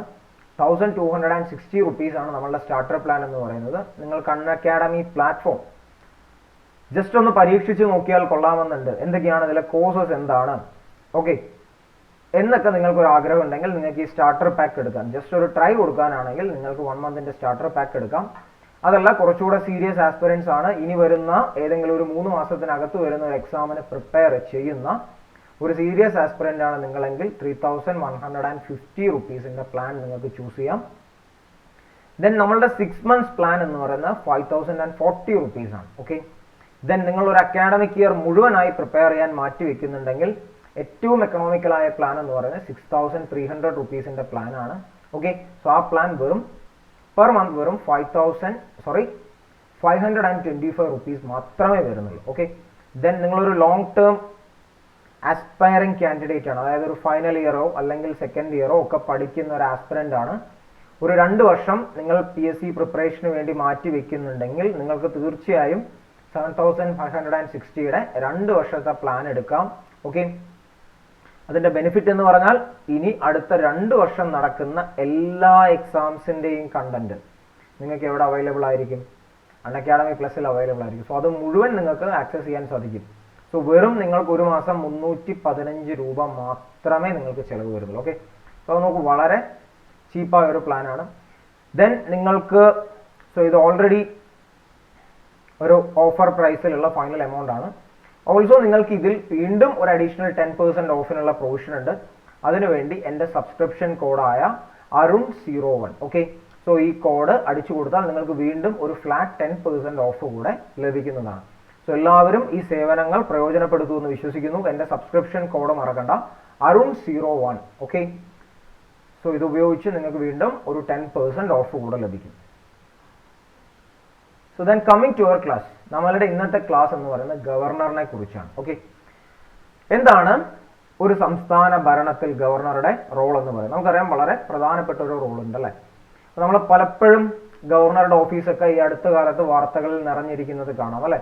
ഇപ്പം നമ്മളുടെ സംസ്ഥാനത്ത് തന്നെ ഓക്കെ, നമ്മളുടെ എക്സിക്യൂട്ടീവിന്റെ ഭാഗമായിട്ടുള്ള ചീഫ് മിനിസ്റ്റർ ഓക്കെ, അവരും ഗവർണറുടെ ഓഫീസും ഒക്കെ തമ്മിൽ ചെറിയ ഫ്രിക്ഷന്റെ വാർത്തകളെല്ലാം നമ്മൾ ന്യൂസ് ചാനൽസിലെല്ലാം കണ്ടിട്ടുള്ളതാണ്. ദെൻ പലയിടങ്ങളിലും ഗവർണറുടെ ഓഫീസ് മിസ്യൂസ് ചെയ്യപ്പെട്ടതിന്റെ വാർത്തകൾ നമ്മളെ പത്രത്താളുകളിലും ദെൻ അതുപോലെ തന്നെ മറ്റു മാധ്യമങ്ങളിലെല്ലാം കാണാറുണ്ട് അല്ലെ. സോ അപ്പോൾ നമുക്ക് ഒരു ആസ്പിരന്റ് എന്നുള്ള നിലയ്ക്ക് തീർച്ചയായിട്ടും ഭരണഘടന ഗവർണർക്ക് എന്ത് സ്ഥാനമാണ് കൽപ്പിച്ചു കൊടുത്തിരിക്കുന്നത്, എന്തൊക്കെയാണ് പ്രൊവിഷൻസ്, ഗവർണറുടെ അധികാരങ്ങൾ എന്തൊക്കെയാണ്, അതിന്റെ ഘടന എന്താണെന്നുള്ളത് തീർച്ചയായിട്ടും ഒരു PSC ആസ്പിരന്റ് മനസ്സിലാക്കേണ്ടത് വളരെ അത്യാവശ്യമാണ്. ഓക്കെ, സോ നമുക്ക് തുടങ്ങാം. സോ ഇതൊരു ഫാക്റ്റ് ആണ്, റോ ഫാക്റ്റ് ആണ്, അതൊന്ന് ഓർത്തു വെക്കുക. നമ്മളുടെ സംസ്ഥാന എക്സിക്യൂട്ടീവിനെ കുറിച്ച് ഭരണഘടനയിൽ പറയുന്ന ഭാഗം 6ാം ഭാഗമാണ്. ഓക്കെ, പാർട്ട് 6 6ാം ഭാഗമാണ് സംസ്ഥാന എക്സിക്യൂട്ടീവിനെ കുറിച്ച് പറയുന്നത്. ഓക്കെ, ആ സംസ്ഥാന എക്സിക്യൂട്ടീവിനെ കുറിച്ച് പറയുന്ന ഭരണഘടനാ അനുച്ഛേദങ്ങൾ ആർട്ടിക്കിൾ 153 മുതൽ 167 വരെയുള്ള ആർട്ടിക്കിൾ ഉണ്ട്. ഓക്കെ, സോ അതൊക്കെ നിങ്ങൾക്ക് എന്തെങ്കിലും കോഡ് ഉപയോഗിച്ച് ജസ്റ്റ് മെമ്മറൈസ് ചെയ്ത് വെക്കാം. ഓക്കെ, ആർട്ടിക്കിൾ 153 ഓക്കെ, 153 മുതൽ 167 വരെയുള്ള ആർട്ടിക്കിൾ ആണ് നമ്മളുടെ സംസ്ഥാന എക്സിക്യൂട്ടീവിനെ കുറിച്ച് പറയുന്നത്. ഓക്കെ, ഇനി ആരാണ് സംസ്ഥാന എക്സിക്യൂട്ടീവ്, ആരെല്ലാം ചേരുന്നതാണ് സംസ്ഥാന എക്സിക്യൂട്ടീവ്? ഓക്കെ, അപ്പൊ നമ്മൾ പലപ്പോഴും തെറ്റിദ്ധരിക്കും സംസ്ഥാന എക്സിക്യൂട്ടീവ് എന്ന് പറഞ്ഞാൽ നമ്മളുടെ തിരഞ്ഞെടുത്ത രാഷ്ട്രീയ നേതൃത്വം മാത്രമാണ് എക്സിക്യൂട്ടീവ്, അവരും ഉദ്യോഗസ്ഥ വൃന്ദവും ചേരുന്നതാണ് നമ്മളുടെ സംസ്ഥാന എക്സിക്യൂട്ടീവ് എന്നുള്ളൊരു തെറ്റിദ്ധാരണ ചില ആസ്പിരൻസിനെങ്കിലും ഉണ്ടാകും. ഓക്കെ, അങ്ങനെ ഒരു തെറ്റിദ്ധാരണ ഉണ്ടെങ്കിൽ നിങ്ങളത് തിരുത്തണം. നമ്മളുടെ സംസ്ഥാന എക്സിക്യൂട്ടീവ് എന്ന് പറയുന്നത് ഗവർണർ, ഓക്കെ, ചീഫ് മിനിസ്റ്റർ, അതുപോലെ തന്നെ നമ്മളുടെ കൗൺസിൽ ഓഫ് മിനിസ്റ്റേഴ്സ്. എന്താ നമ്മളുടെ കൗൺസിൽ ഓഫ് മിനിസ്റ്റേഴ്സ് എന്ന് പറഞ്ഞാൽ നമ്മളുടെ മന്ത്രിസഭ, അതുപോലെ തന്നെ അഡ്വക്കേറ്റ് ജനറൽ. ഓക്കെ, അപ്പൊ ഇത്രയും കാര്യങ്ങൾ ഒരുപക്ഷെ എല്ലാവർക്കും അറിയുന്നുണ്ടാവും. ബട്ട് അഡ്വക്കേറ്റ് ജനറലിന്റെ ഓഫീസ് പലരും വിട്ടുപോകാനുള്ള സാധ്യതയുണ്ട്. അഡ്വക്കേറ്റ് ജനറൽ എന്ന് പറയുന്നത് ഏതിന്റെ ഭാഗം തന്നെയാണ്? നമ്മളുടെ സ്റ്റേറ്റ് എക്സിക്യൂട്ടീവിന്റെ തീർച്ചയായിട്ടും അവിഭാജ്യമായ ഒരു ഘടകം തന്നെയാണ്. അതിനെക്കുറിച്ച് ഭരണഘടനയിൽ പരാമർശവുമുണ്ട്. സോ അക്കാര്യങ്ങൾ മറക്കരുത്. സ്റ്റേറ്റ് എക്സിക്യൂട്ടീവ് എന്ന് പറയുമ്പോൾ ഗവർണർ വരും, ചീഫ് മിനിസ്റ്റർ വരും, കൗൺസിൽ ഓഫ് മിനിസ്റ്റേഴ്സ് വരും, അഡ്വക്കേറ്റ് ജനറൽ കൂടെ നമ്മളുടെ സംസ്ഥാന എക്സിക്യൂട്ടീവിൽ വരും. ഓക്കെ, സോ ദെൻ നമ്മൾ എല്ലാ ക്ലാസ്സുകളിലും ചെയ്യുന്നത് പോലെ തന്നെ നമുക്ക് ചില ക്വസ്റ്റ്യൻസ് ആൻസർ ചെയ്യുന്നതിലൂടെ നമുക്ക് കൺസെപ്റ്റ് പഠിക്കാൻ ശ്രമിക്കാം. ഓക്കെ, സോ ക്വസ്റ്റ്യൻ വായിച്ചു നോക്കൂ. ദ ഫസ്റ്റ് ക്വസ്റ്റ്യൻ, എന്താ ഫസ്റ്റ് ക്വസ്റ്റ്യൻ പറയുന്നത്? Consider the following statement. താഴെ തന്ന സ്റ്റേറ്റ്മെന്റുകൾ പരിശോധിക്കാം. First statement, governor is indirectly elected. So എന്താണ് ഡയറക്റ്റ് ഇലക്ഷൻ, എന്താണ് ഇൻഡയറക്റ്റ് ഇലക്ഷൻ? ആസ്പിറൻസിന് അതിനെക്കുറിച്ച് ധാരണ ഉണ്ടാവുമെന്ന് വിശ്വസിക്കുന്നു. ജസ്റ്റ് ഒരു ഉദാഹരണം എടുത്താൽ മതി. ഇപ്പൊ നമ്മളുടെ പ്രധാനമന്ത്രി എന്താണ്? നമ്മൾ ഡയറക്റ്റ് ആയിട്ട് എലക്ട് ചെയ്യണം. പ്രധാനമന്ത്രി ഡയറക്റ്റ് ആയിട്ട് എലക്ട് ചെയ്യല്ല, നമ്മളുടെ എം പിമാരെ ലോക്സഭ എം പിമാരെ നമ്മൾ ഡയറക്റ്റ് ആയിട്ട് എലക്ട് ചെയ്യുന്നു. അതിലൊരാളാണ് പ്രൈം മിനിസ്റ്റർ ആവുന്നത്. ഓക്കെ, രാജ്യസഭയിൽ നിന്നും ആവാം. ഞാൻ ഇപ്പോഴത്തെ ഒരു കേസ് പറഞ്ഞത്. ഓക്കെ, സോ അതാണ് ഡയറക്റ്റ് ഇലക്ഷൻ എന്ന് പറയുന്നത്. ജനങ്ങൾ നേരിട്ട് തെരഞ്ഞെടുപ്പിൽ പങ്കാളികളാകുന്നു. അവർ ഏറ്റവും കൂടുതൽ വോട്ട് ചെയ്ത് സ്ഥാനാർത്ഥി വിജയിക്കുന്നു. അതാണ് ഡയറക്റ്റ് ഇലക്ഷൻ എന്ന് പറയുന്നത്. ദെൻ ഇൻഡയറക്റ്റ് ഇലക്ഷൻ എന്ന് പറഞ്ഞാൽ നമ്മളുടെ പ്രസിഡന്റ് ഇലക്ഷൻ ഒന്ന് ഓർത്താൽ മതി, അല്ലെ? നമ്മൾ ആരും പ്രസിഡന്റ് ഇലക്ഷൻ വോട്ട് ചെയ്യുന്നില്ല. സോ പ്രസിഡന്റ് ഇലക്ഷൻ വോട്ട് ചെയ്യുന്ന ആരാണ്? എം പിമാരും എം എൽ എമാരുമാണ് വോട്ട് ചെയ്യുന്നത്. സോ നമ്മൾ തെരഞ്ഞെടുത്ത ജനപ്രതിനിധികൾ, അല്ലെ, അവർ വീണ്ടും ഒരു ഇലക്ട്രൽ കോളേജ് ഫോം ചെയ്തിട്ടാണ് പ്രസിഡന്റിനെ എലക്ട് ചെയ്യുന്നത്. സോ പ്രസിഡന്റിന്റെ ഇലക്ഷൻ എന്ന് പറയുന്നത് എന്താ? ഡയറക്റ്റ് ഇലക്ഷൻ അല്ല, ഇൻഡയറക്റ്റ് ഇലക്ഷൻ ആണ്. സോ അപ്പൊ ക്വസ്റ്റ്യൻ പറയുന്നത് ഗവർണറും അതുപോലെ തന്നെ ഇൻഡയറക്ട്ലി എലക്റ്റഡ് ആണ് എന്നതാണ്. ദെൻ സ്റ്റേറ്റ്മെന്റ് 2 നോക്കൂ. Governor is appointed by the president. ഗവർണറെ അപ്പോയിന്റ് ചെയ്യുന്നത് പ്രസിഡന്റ് ആണ്. Statement 3, the electoral college of governor election will not have nominated MLA. So എന്താണ് ഇലക്ട്രൽ കോളേജ് എന്ന് പറഞ്ഞാൽ? നമ്മൾ നേരത്തെ പറഞ്ഞു, രാഷ്ട്രപതി ഇലക്ഷന് വേണ്ടിയിട്ട് എം പിമാരും എം എൽ എമാരും അടങ്ങുന്ന ഒരു പൂൾ ഉണ്ട്. ആ പൂളിനെയാണ് ഇലക്ട്രൽ കോളേജ് എന്ന് പറയുന്നത്. സോ അതുപോലെ തന്നെ ക്വസ്റ്റ്യൻ പറയുന്നത് ഗവർണർ ഇലക്ഷന് വേണ്ടിയിട്ടും അതുപോലെ ഒരു ഇലക്ട്രൽ കോളേജ് ഉണ്ട്. ഓക്കെ, ഒരു പൂൾ ഉണ്ട്. ആ പൂളിൽ നാമനിർദ്ദേശം ചെയ്യപ്പെട്ട MLA-മാരൊന്നും അംഗങ്ങളല്ല എന്നതാണ് statement 3. Okay, so aspirants answer form ചെയ്തിട്ടുണ്ടാവുമെന്ന് വിശ്വസിക്കുന്നു. So select the correct statement. Okay, ഈ കറക്റ്റ് സ്റ്റേറ്റ്മെന്റ് റോങ് സ്റ്റേറ്റ്മെന്റ് എന്ന് പറയുന്നത് ശ്രദ്ധിക്കണം. ചിലപ്പോൾ സെലക്ട് ദ റോങ് സ്റ്റേറ്റ്മെന്റ് എന്നായിരിക്കും പറഞ്ഞിട്ടുണ്ടാവും. ബട്ട് ഈ ക്വസ്റ്റ്യനിലെ കറക്റ്റ് സ്റ്റേറ്റ്മെന്റ് ആണ്. സോ ഏതാണ് ആൻസർ? ഏതാണ്? ഓക്കെ, ഓപ്ഷൻ ബി ആണ് കറക്റ്റ് ആയിട്ടുള്ള answer. Governor is appointed by the president. കാരണം ഗവർണറെ അപ്പോയിന്റ് ചെയ്യുന്നത് ആരാണ്? പ്രസിഡന്റ് ആണ്. ദെൻ പ്രസിഡന്റ് അപ്പോയിന്റ് ചെയ്യാന്ന് വെച്ചാൽ പ്രസിഡന്റിന്റെ ഇഷ്ടത്തിനനുസരിച്ച് അപ്പോയിന്റ് ചെയ്യല, തീർച്ചയായിട്ടും ക്യാബിനറ്റിന്റെ നിർദ്ദേശത്തിന്റെ അടിസ്ഥാനത്തിൽ ഉള്ള അപ്പോയിന്റ്മെന്റ് ആണ്. സോ അപ്പൊ സ്റ്റേറ്റ്മെന്റ് 1 റോങ് ആണ്. Governor is indirectly elected. Okay, ആ സ്റ്റേറ്റ്മെന്റ് തെറ്റാണ്. ബട്ട് അതിന്റെ അർത്ഥം ഗവർണർ ഈസ് ഡയറക്ട്ലി എലക്റ്റഡ് എന്നല്ല. ഓക്കെ, സോ ഇതിന്റെ കോൺട്രാപോസിറ്റീവ് ആയ സ്റ്റേറ്റ്മെന്റും തെറ്റാണ്. ഈ സ്റ്റേറ്റ്മെന്റിന് പകരം ഗവർണർ ഈസ് ഡയറക്ട്ലി എലക്റ്റഡ് എന്ന് പറഞ്ഞാൽ അത് തെറ്റാണ്. സോ ഗവർണർക്ക് ഇലക്ഷനേ ഇല്ല, ഡയറക്റ്റ് ഇലക്ഷനും ഇല്ല, ഇൻഡയറക്റ്റ് ഇലക്ഷനും ഇല്ല. ഗവർണറെ ജസ്റ്റ് ഒരു ഉദ്യോഗസ്ഥനെ അപ്പോയിന്റ് ചെയ്യുന്നത് പോലെ അപ്പോയിന്റ് ചെയ്യാണ്, പ്രസിഡന്റ് അപ്പോയിന്റ് ചെയ്യാണ്. ബട്ട് ഗവർണർ അങ്ങനെ ഒരു ഉദ്യോഗസ്ഥനുള്ള, അദ്ദേഹത്തിന് ഭരണഘടനാപരമായിട്ടുള്ള ഒരുപാട് പരിരക്ഷകളുണ്ട്. ഓക്കെ, ഒരുപാട് അധികാരങ്ങളുമുണ്ട്, ചില സവിശേഷ അധികാരങ്ങളുണ്ട്. നമുക്കത് പരിശോധിക്കാം. സോ ഇതെന്താണ്? തെറ്റാണ്. കാരണം ഗവർണർക്ക് ഇലക്ഷനേ ഇല്ല. സോ അപ്പോൾ ഒരു ഇലക്ട്രൽ കോളേജ് എന്ന് പറയുന്നത് നമ്മളുടെ ചിത്രത്തിലേ ഇല്ല. സോ ഒബ്വിയസ്ലി ഈ സ്റ്റേറ്റ്മെന്റ് തെറ്റാണ്. ഓക്കെ, സോ ഇത് രണ്ടും തെറ്റാണെന്ന് മനസ്സിലാവുന്നതോടെ ഈവൻ നിങ്ങൾക്ക് ഇതിനെക്കുറിച്ച് വ്യക്തമായ ധാരണ ഇല്ലെങ്കിലും ടു ഓൺലി എടുക്കാം. കാരണം അത് മാത്രമാണ് ഉള്ളത്. വേറെ രണ്ട് സ്റ്റേറ്റ്മെന്റും തെറ്റാണെന്ന് നിങ്ങൾക്ക് മനസ്സിലായി. സോ ദെൻ നെക്സ്റ്റ് ക്വസ്റ്റ്യൻ നോക്കൂ. അപ്പോൾ ഗവർണറെ കുറിച്ചിട്ടുള്ള ഒരു ധാരണകൾ കിട്ടിയിട്ടുണ്ടാകും. ഗവർണറുടെ അപ്പോയിന്റ്മെന്റ് എങ്ങനെയാണെന്നുള്ള ധാരണ ഈ ക്വസ്റ്റ്യൻ സോൾവ് ചെയ്യുന്നതിലൂടെ കിട്ടിക്കാണും. ഗവർണറെ പ്രസിഡന്റ് അപ്പോയിന്റ് ചെയ്യാണ്. Okay, as long as president സംതൃപ്തനാണെങ്കിൽ അദ്ദേഹത്തിന് എന്ത് ചെയ്യാം? ആ പറയുന്ന ഗവർണർ സ്ഥാനത്ത് തുടരാം. പ്രസിഡന്റ് അദ്ദേഹത്തിനെ മാറ്റണമെന്ന് തോന്നിക്കഴിഞ്ഞാൽ ഗവർണറെ ഒറ്റ ഉത്തരവിലൂടെ തന്നെ പ്രസിഡന്റിനെ മാറ്റാൻ സാധിക്കും. ഓക്കെ, സോ ഗവർണറെ റിമൂവ് ചെയ്യാന്ന് പറയുന്നത് ഒരു വലിയ പ്രൊവിഷൻ, ഒരു വലിയ ബുദ്ധിമുട്ടുള്ള കാര്യമൊന്നുമല്ല. വളരെ എളുപ്പം നമ്മളുടെ യൂണിയൻ ഗവൺമെന്റിന് ചെയ്യാൻ സാധിക്കുന്ന ഒന്നാണ്. അപ്പൊ നമ്മൾ കേരളത്തിന്റെ തന്നെ ഇത് നോക്കിയാൽ മതി, അല്ലെ? ഷീലാ ദീക്ഷിതിനൊക്കെ വളരെ പെട്ടെന്ന് തന്നെയാണ് മാറ്റിയത്. അപ്പൊ ഗവർണറെ മാറ്റുക എന്നുള്ളത് വലിയ ബുദ്ധിമുട്ടുള്ള കാര്യമൊന്നുമല്ല. Okay, then next question, consider the following statement regarding the qualifications of the governor. Okay, ഒരു ഗവർണർ ആവുന്നതിനുള്ള യോഗ്യതകൾ എന്തൊക്കെയാണ് എന്നതാണ് question. So statement 1, the person should be 30 years old. ഓക്കെ, അതായത് the person should be above 30 years old. അതായത് 30 വയസ്സിൽ കൂടുതലുള്ള വ്യക്തി ആയിരിക്കണം പ്രസിഡന്റ് എന്ന് പറയുന്നത്. ഓക്കെ, സോ അതാണ് first statement. Statement 2, he should be a citizen of India. അദ്ദേഹം ഒരു ഇന്ത്യൻ പൗരനായിരിക്കണം. Then statement 3, he should be an outsider. Outsider എന്ന് പറഞ്ഞത് അതായത് അദ്ദേഹം ആ സംസ്ഥാനത്തിന് പുറത്തുള്ള ആളായിരിക്കണം എന്ന കോണ്ടെക്സ്റ്റിലാണ് അത് പറഞ്ഞത്. ഓക്കെ, അല്ലാതെ ഒരിക്കലും ഒരു ഔട്ട്സൈഡ് സിറ്റിസൺ ആണ് എന്നതല്ല ഉദ്ദേശിച്ചിരിക്കുന്നത്. Okay, so he should be an outsider. So ഇതിൽ ഏതാണ് കറക്റ്റ് ആയിട്ടുള്ള ആൻസർ? ആസ്പിറൻസ് ഇതിന്റെയും ആൻസർ ഫോം ചെയ്തിട്ടുണ്ടാവുമെന്ന് വിശ്വസിക്കുന്നു. Okay, option 2, he should be a citizen of India. അദ്ദേഹം എന്തായിരിക്കണം? അദ്ദേഹം ഒരു ഇന്ത്യൻ പൗരനായിരിക്കണം. ഓക്കെ, അത് മാത്രമാണ് കറക്റ്റായ ആൻസർ. ഫസ്റ്റ് സ്റ്റേറ്റ്മെന്റിൽ തെറ്റ് 30 അല്ല 35 വർഷമാണ്. ഓക്കെ, അദ്ദേഹത്തിന് 35 വയസ്സിൽ കൂടുതൽ ഉണ്ടെങ്കിൽ മാത്രമേ ഈ പറയുന്ന ഗവർണർ ആവാനുള്ള ക്വാളിഫിക്കേഷൻ അദ്ദേഹത്തിന് ഉണ്ടാവുള്ളൂ. അതുപോലെ തന്നെ അദ്ദേഹം എന്തായിരിക്കണം? ഒരു ഇന്ത്യൻ പൗരനായിരിക്കണം. ഇനി he should be an outsider എന്ന് പറയുന്നത് അതൊരു കൺവെൻഷൻ ആണ്. ഇപ്പൊ ഒരിക്കലും ഒരു ഹോം സ്റ്റേറ്റിൽ ഒരാളെ ഗവർണർ സ്ഥാനത്തേക്ക് അപ്പോയിന്റ് ചെയ്യില്ല. ഓക്കെ, സോ തീർച്ചയായും പലപ്പോഴും നമുക്കൊക്കെ വരുന്ന ഗവർണേഴ്സ് പുറത്തുനിന്നുള്ള മറ്റ് സംസ്ഥാനങ്ങളിൽ നിന്നുള്ളവരായിരിക്കും. ഓക്കെ, ദെൻ നമ്മളുടെ നാട്ടിലെ തന്നെ പല രാഷ്ട്രീയ പ്രവർത്തകരെയും ഒന്നും നമ്മളുടെ സംസ്ഥാനത്തെ ഗവർണർ ആയിട്ടല്ലല്ലോ അപ്പോയിന്റ് ചെയ്ത്, അല്ലെ? മറ്റ് ഏതെങ്കിലും സംസ്ഥാനത്തേക്ക് ഗവർണർ ആയിട്ടായിരിക്കും അപ്പോയിന്റ് ചെയ്തിട്ടുള്ളത്. ബട്ട് ഇതൊരു കണ്ടീഷൻ ഒന്നുമല്ല. അപ്പോയിന്റ് ചെയ്യുന്നതിന് നിയമപരമായിട്ട് തടസ്സമൊന്നുമില്ല. Okay, so he should be എന്ന് പറയുന്നത് തെറ്റാണ്. ഓക്കെ, ഹി മേ ബി എന്നോ അല്ലെങ്കിൽ ഒരു കൺവെൻഷൻ എന്നുള്ള നിലയ്ക്ക് ഔട്ട്സൈഡർ ആണ് എന്നോ പറഞ്ഞാൽ ആ സ്റ്റേറ്റ്മെന്റ് കറക്റ്റ് ആണ്. സോ ഇതൊരു മാൻഡേറ്ററി ആയിട്ടുള്ള പ്രൊവിഷൻ ഒന്നുമല്ല. ബട്ട് ഇന്ത്യൻ സിറ്റിസൺ ആയിരിക്കണം എന്നുള്ളത് മാൻഡേറ്ററി ആണ്. സോ അത് ഒബ്വിയസ് സ്റ്റേറ്റ്മെന്റ് ആണ്, അല്ലെ? അതെല്ലാവർക്കും കിട്ടുമെന്ന് വിശ്വസിക്കുന്നു. സോ ഓപ്ഷൻ സി 2 ഓൺലി ആണ് കറക്റ്റ് ആയിട്ടുള്ള answer. So then conditions of governor's office. ഗവർണറുടെ ഓഫീസിന് എന്തെല്ലാം നിയന്ത്രണങ്ങളും ഇതും ഉണ്ടെന്നുള്ളതാണ് ചോദ്യം. ഓക്കെ, അപ്പോൾ ഒരാൾ ഗവർണർ ആവണമെങ്കിൽ എന്തായിരിക്കണം? അദ്ദേഹം ഒരിക്കലും പാർലമെന്റിന്റെ ഒരു സഭയിലെയും ആയിരിക്കാൻ പാടില്ല. അതുപോലെ തന്നെ അദ്ദേഹം എന്താണ്? ഒരു സംസ്ഥാന നിയമനിർമ്മാണ സഭയിലെയും, അതായത് ഒരു സംസ്ഥാന നിയമസഭയിലെയും അംഗം ആയിരിക്കാൻ പാടില്ല. അപ്പോൾ ഒരു MP-ക്കോ ഒരു MLA-ക്കോ ഒരിക്കലും എന്താവാൻ സാധിക്കില്ല? ഗവർണർ ആവാൻ സാധിക്കില്ല.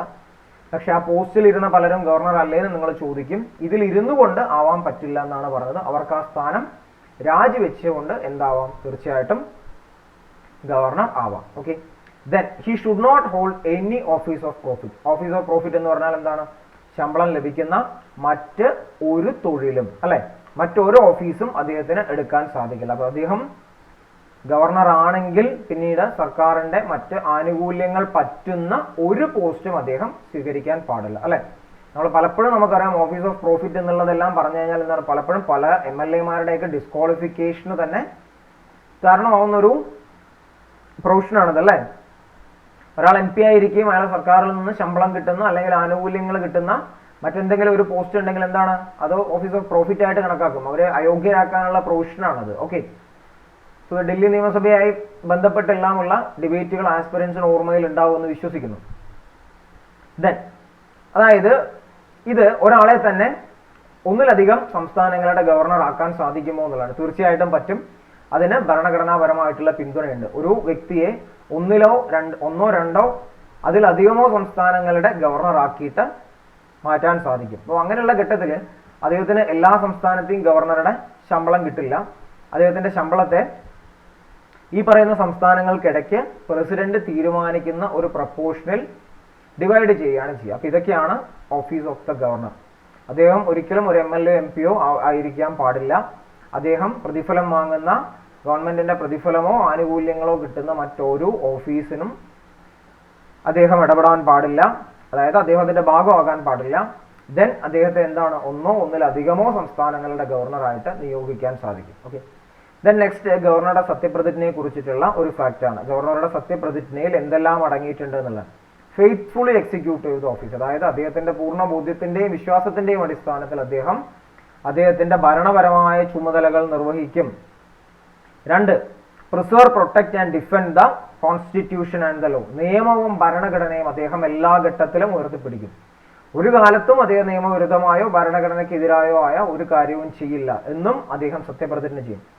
To devote himself to the service and wellbeing of the people of the state. അദ്ദേഹത്തിന്റെ സംസ്ഥാനം എന്ന് പറഞ്ഞാൽ അദ്ദേഹം ഗവർണർ ആയിരിക്കുന്ന സംസ്ഥാനത്തെ ജനങ്ങളുടെ ക്ഷേമത്തിന് വേണ്ടി അദ്ദേഹം മുഴുവനായി സമർപ്പണം ചെയ്യും എന്ന 3 കാര്യങ്ങളാണ് അദ്ദേഹത്തിന്റെ അദ്ദേഹത്തിന്റെ സത്യപ്രതിജ്ഞയിൽ വരുന്നത്. Faithfully execute the office, preserve, protect and defend the constitution and the law, to devote himself to the service and the well-being of the people of the state. So next വീണ്ടും ഒരു PSC fact ആണ്. Term of governor's office. ഗവർണറുടെ ഓഫീസിന്റെ കാലാവധി എത്രയാണ്?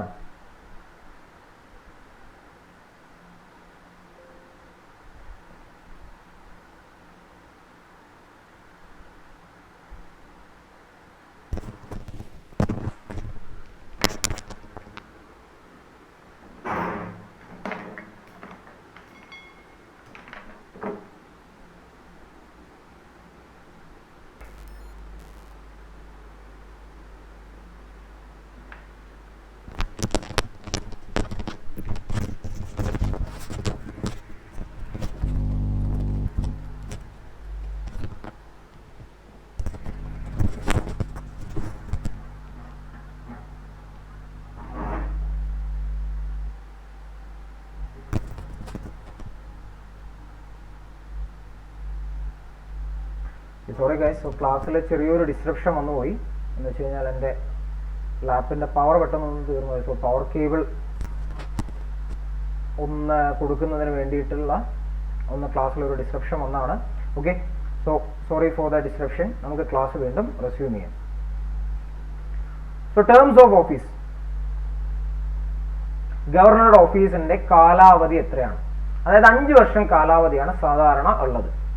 But അത് mandatory ഒന്നുമല്ല. നമ്മൾ നേരത്തെ പറഞ്ഞു അത് പ്രസിഡന്റിന്റെ ഇഷ്ടത്തിനനുസരിച്ചിരിക്കും. പ്രസിഡന്റിന് നാളെ മാറ്റണമെന്ന് തോന്നിയില്ല. അതായത് ഡിഫാക്റ്റോ നമ്മളുടെ യൂണിയൻ ഗവൺമെന്റിന് അദ്ദേഹത്തെ മാറ്റണമെന്ന് തോന്നിയാൽ വളരെ സുഖമായിട്ട് തന്നെ മാറ്റാൻ സാധിക്കും. ഓക്കെ, അപ്പൊ അതിന് പ്രത്യേകിച്ച് റിമൂവ് ചെയ്യാനുള്ള പ്രൊവിഷൻസിന്റെ ഒന്നും ആവശ്യമില്ല. വളരെ എളുപ്പം തന്നെ അത് ചെയ്യാൻ സാധിക്കുന്നതാണ്. ഓക്കെ, ദെൻ എന്താണ് നമ്മൾ സെക്കൻഡ് ക്രൈറ്റീരിയ ഒന്ന് നോക്കൂ. Constitution does not lay down any grounds upon which a governor may be removed by the president. അതായത് ഭരണഘടന പ്രസിഡന്റിന്റെ റിമൂവലിന് വേണ്ടിയിട്ടുള്ള ഒരു പ്രത്യേക പ്രൊസീജിയറിനെ കുറിച്ചും പറഞ്ഞില്ല. നമുക്കറിയാം, ഇപ്പോൾ ഇലക്ഷൻ കമ്മീഷനെ റിമൂവ് ചെയ്യാൻ അല്ലെങ്കിൽ ഒരു ജഡ്ജിനെ റിമൂവ് ചെയ്യാൻ, അല്ലെ, നമ്മളുടെ കൺട്രോളർ ആൻഡ് ഓഡിറ്റർ ജനറലിനെ റിമൂവ് ചെയ്യാൻ, അപ്പൊ അതിനെക്കുറിച്ചൊക്കെ ഭരണഘടന വളരെ ഇലോബറേറ്റ് ആയിട്ട് തന്നെ പറഞ്ഞിട്ടുണ്ട്. അവരെല്ലാം പുറത്താക്കുന്നതിന് സ്വീകരിക്കേണ്ട നടപടിക്രമങ്ങളെ കുറിച്ച് വളരെ വ്യക്തമായി തന്നെ ഭരണഘടന പറഞ്ഞിട്ടുണ്ട്.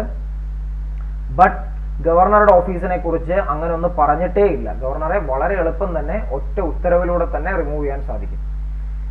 ദെൻ പ്രസിഡന്റിന് എന്ത് ചെയ്യാൻ സാധിക്കും? ഗവർണറെ, ഒരു സംസ്ഥാനത്ത് അപ്പോയിന്റ് ചെയ്ത ഗവർണറെ മറ്റൊരു സംസ്ഥാനത്തേക്ക് ട്രാൻസ്ഫർ ചെയ്യാൻ, അദ്ദേഹത്തിന്റെ ബാക്കിയുള്ള 2 വർഷം ഒരു സംസ്ഥാനത്തെ ഗവർണർ ആയിരുന്നെങ്കിൽ ബാക്കി 3 വർഷം മറ്റൊരു സംസ്ഥാനത്തെ ഗവർണർ ആയിട്ട് അദ്ദേഹത്തെ നിയോഗിക്കാം.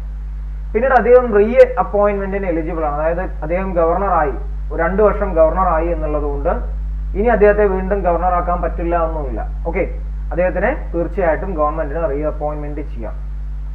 അപ്പൊ അങ്ങനെ ഒരു ക്രൈറ്റീരിയ ഗവർണേഴ്സ് ഓഫീസിനെ കുറിച്ച് ഭരണഘടന പറയുന്നില്ല. ദെൻ അദ്ദേഹത്തിന് 5 വർഷത്തിൽ കൂടുതലും ഓഫീസിൽ ഇരിക്കാം. ഓക്കെ, 5 വർഷം കഴിഞ്ഞാൽ ഉടനെ അദ്ദേഹം ഇറങ്ങി പോകേണ്ട കാര്യമില്ല. അദ്ദേഹത്തിന്റെ അടുത്ത സക്സസർ എപ്പോൾ വരുന്നോ അത്രയും കാലം അദ്ദേഹത്തിന് ഓഫീസിൽ തന്നെ തുടരാം. സോ ഈ 5 വർഷം എന്നുള്ളതും ഒരു തരം കൺവെൻഷൻ ആണ്. ഓക്കെ, പ്രസിഡന്റിന് എപ്പോൾ വേണമെങ്കിലും മാറ്റാം. 10 ദിവസത്തിനുള്ളിൽ വേണമെങ്കിലും ഒരു ഗവർണറെ മാറ്റാം. ഭരണഘടന അതിന് യാതൊരു ചെക്കും വെച്ചിട്ടില്ല. സോ ദെൻ ഗവർണറുടെ അധികാരങ്ങൾ എന്തൊക്കെയാണ്? അപ്പൊ ഗവർണർക്ക് പ്രധാനമായിട്ടും 4 വിധത്തിലുള്ള അധികാരമാണ് ഭരണഘടന പറയുന്നത്. ഒന്ന് ജുഡീഷ്യൽ അധികാരങ്ങൾ, ജുഡീഷ്യൽ പവേഴ്സ്. പിന്നെ എക്സിക്യൂട്ടീവ് അധികാരങ്ങൾ, അതായത് എക്സിക്യൂട്ടീവ് പവേഴ്സ്. അതുപോലെ തന്നെ നിയമനിർമ്മാണ അവകാശങ്ങൾ, ലെജിസ്ലേറ്റീവ് പവേഴ്സ്. അതുപോലെ തന്നെ സാമ്പത്തിക അധികാരങ്ങൾ, ഫിനാൻഷ്യൽ പവേഴ്സ്. ഇങ്ങനെ 4 എണ്ണമാണുള്ളത്. സോ ഇത് നമുക്ക് എളുപ്പം ഓർക്കാം. Judiciary, executive, legislative. അത് ഗവൺമെന്റിന്റെ 3 വിങ്ങാണെന്നുള്ളത് അറിയാലോ. ഓക്കെ, ആ 3ലും എന്തുണ്ട്? ഗവർണർക്ക് അധികാരങ്ങളുണ്ട്. അതുപോലെ തന്നെ എന്തുണ്ട്? ഫിനാൻസിലും കൂടെ ഉണ്ട്. ഓക്കെ, സോ ജസ്റ്റ് ഫിനാൻസ് മാത്രം ഒന്ന് ഓർത്താൽ മതി. ഇത് 3ഉം ബൈ ഡിഫോൾട്ട് തന്നെ നിങ്ങൾക്ക് മനസ്സിലാക്കാൻ സാധിക്കും. സോ ദെൻ എന്തൊക്കെയാണ് ഗവൺറുടെ എക്സിക്യൂട്ടീവ് പവർ എന്ന് പറയുന്നത്? നമുക്കറിയാം, നമ്മളുടെ സംസ്ഥാനത്ത് ഇറങ്ങുന്ന എല്ലാ ഗവൺമെന്റ് ഉത്തരവുകളും ആരുടെ പേരിലാണ്? സംസ്ഥാന ഗവർണറുടെ പേരിലാണ്. ഓക്കെ, സോ അത് തന്നെയാണ് അദ്ദേഹത്തിന്റെ എക്സിക്യൂട്ടീവ് അതോറിറ്റിയുടെ ഏറ്റവും വലിയ തെളിവെന്ന് പറയുന്നത്. സംസ്ഥാന സർക്കാരിന്റെ എല്ലാ തീരുമാനങ്ങളും ഗവർണറുടെ പേരിലാണ് ഇറങ്ങുന്നത്. ദെൻ അദ്ദേഹമാണ് എന്ത് ചെയ്യുന്നത്? ചീഫ് മിനിസ്റ്റേഴ്സിനെയും മറ്റ് മിനിസ്റ്റേഴ്സിനെയും അപ്പോയിന്റ് ചെയ്യുന്നത്, അല്ലെ? ചീഫ് മിനിസ്റ്റർ അപ്പോയിന്റ് ചെയ്യുന്നതാണ് ഗവർണറാണ്. ഒരു ഇലക്ഷൻ കഴിഞ്ഞാൽ ഏറ്റവും അധികം ഭൂരിപക്ഷമുള്ള അല്ലെ പാർട്ടിയുടെ നേതാവിനെ അദ്ദേഹം മുഖ്യമന്ത്രി സ്ഥാനത്തേക്ക് വിളിക്കുന്നു. ദെൻ അദ്ദേഹത്തിന്റെ നിർദ്ദേശാനുസരണം മറ്റ് മന്ത്രിമാരെ കൂടെ സത്യപ്രതിജ്ഞ ചെയ്യിക്കുന്നു. ഓക്കെ, സോ ചീഫ് മിനിസ്റ്ററെയും ഇവരെ അപ്പോയിന്റ് ചെയ്യുന്നത് ഗവർണറാണ്. അതും അദ്ദേഹത്തിന്റെ എക്സിക്യൂട്ടീവ് അധികാരത്തിന്റെ ഉദാഹരണമാണ്. ദെൻ അദ്ദേഹമാണ് അഡ്വക്കേറ്റ് ജനറലിനെ അപ്പോയിന്റ് ചെയ്യുന്നത്. അതുപോലെ തന്നെ അഡ്വക്കേറ്റ് ജനറലിന്റെ സാലറി ഡിറ്റർമൈൻ ചെയ്യുന്നതും അദ്ദേഹമാണ്. ദെൻ ഗവർണർ തന്നെയാണ് സംസ്ഥാന ഇലക്ഷൻ കമ്മീഷണർ. സംസ്ഥാന ഇലക്ഷൻ കമ്മീഷണറും കേന്ദ്ര ഇലക്ഷൻ കമ്മീഷണറും തമ്മിലുള്ള വ്യത്യാസം ആസ്പിറൻസിന് അറിയുമെന്ന് വിശ്വസിക്കുന്നു. സംസ്ഥാന ഇലക്ഷൻ കമ്മീഷണർ നടത്തുന്ന ഇലക്ഷൻസ് ഏതൊക്കെയാണ്? തദ്ദേശ സ്വയംഭരണ സ്ഥാപനങ്ങളിലേക്ക് നടക്കുന്ന ഇലക്ഷൻസ് ആണ് ഇവർ കണ്ടക്ട് ചെയ്യുന്നത്. ഓക്കെ, സോ അവരെ അപ്പോയിന്റ് ചെയ്യുന്നതും ആരാണ്? ഗവർണറാണ്. ദെൻ സംസ്ഥാന PSC, ഓക്കെ, സംസ്ഥാന പബ്ലിക് സർവീസ് കമ്മീഷന്റെ ചെയർമാൻ, അതിലെ മെമ്പേഴ്സ്, ഓക്കെ, അവരെ അപ്പോയിന്റ് ചെയ്യുന്നതും ആരാണ്? തീർച്ചയായിട്ടും നമ്മളുടെ ഗവർണർ തന്നെയാണ്. ദെൻ സംസ്ഥാന ഭരണവുമായി ബന്ധപ്പെട്ടോ അല്ലെങ്കിൽ നിയമനിർമ്മാണവുമായി ബന്ധപ്പെട്ടോ എന്ത് കാര്യങ്ങളിലും ക്ലാരിഫിക്കേഷൻ അദ്ദേഹത്തിന് ആരിൽ നിന്ന് ചോദിക്കാം? മുഖ്യമന്ത്രിയിൽ നിന്ന് ചോദിക്കാം. അപ്പോൾ നമ്മൾ അത്തരം വാർത്തകളൊക്കെ കാണാറുണ്ട്. മുഖ്യമന്ത്രിയെ ഗവർണർ വിളിച്ചു വരുത്തി എന്നെല്ലാം പറയും. അപ്പോൾ വിളിച്ചു വരുത്തി എന്ന് പറഞ്ഞാൽ അദ്ദേഹത്തിന്റെ വീട്ടിലേക്ക് ക്ഷണിച്ച് വിളിച്ചിരുത്തി എന്നുള്ള അർത്ഥം. ഓക്കെ, ഗവർണർക്ക് ക്ലാരിഫിക്കേഷൻ ആവശ്യമുള്ള കാര്യങ്ങളിൽ എന്താണ്? ഭരണപരമായതാവാം അല്ലെങ്കിൽ നിയമനിർമ്മാണവുമായി ബന്ധപ്പെട്ടതാവാം. അങ്ങനെയുള്ള കാര്യങ്ങളിൽ എന്ത് ചെയ്യാം? തീർച്ചയായിട്ടും മുഖ്യമന്ത്രിയുടെ അടുത്ത് നിന്ന് ഗവർണർക്ക് ക്ലാരിഫിക്കേഷൻ വാങ്ങാം. ദെൻ അതുപോലെ തന്നെ നമ്മൾ മുൻ എമർജൻസി പ്രൊവിഷൻസിന്റെ ക്ലാസ്സിൽ പഠിച്ചു. അതായത് സംസ്ഥാന അടിയന്തരാവസ്ഥ പ്രഖ്യാപിക്കുന്നതിന് വേണ്ടി പ്രസിഡന്റിനോട് റെക്കമെൻഡ് ചെയ്യാൻ ആർക്ക് സാധിക്കും? ഗവർണർക്ക് സാധിക്കും. അപ്പൊ ഗവർണറാണ് പ്രസിഡന്റിനോട് റെക്കമെൻഡ് ചെയ്യേണ്ടത്. ഈ സംസ്ഥാനത്തെ ഒരു ഭരണഘടനാ പ്രതിസന്ധി ഉടലെടുത്തിട്ടുണ്ട്, അപ്പൊ ഇവിടെ രാഷ്ട്രപതി ഭരണം വേണം എന്ന് റെക്കമെൻഡ് ചെയ്യുന്നത് ഗവർണറാണ്. അപ്പൊ ഗവർണർക്ക് വളരെ കാര്യമായ അധികാരങ്ങൾ തന്നെ ഭരണഘടന കൽപ്പിച്ചു കൊടുത്തിട്ടുണ്ട്.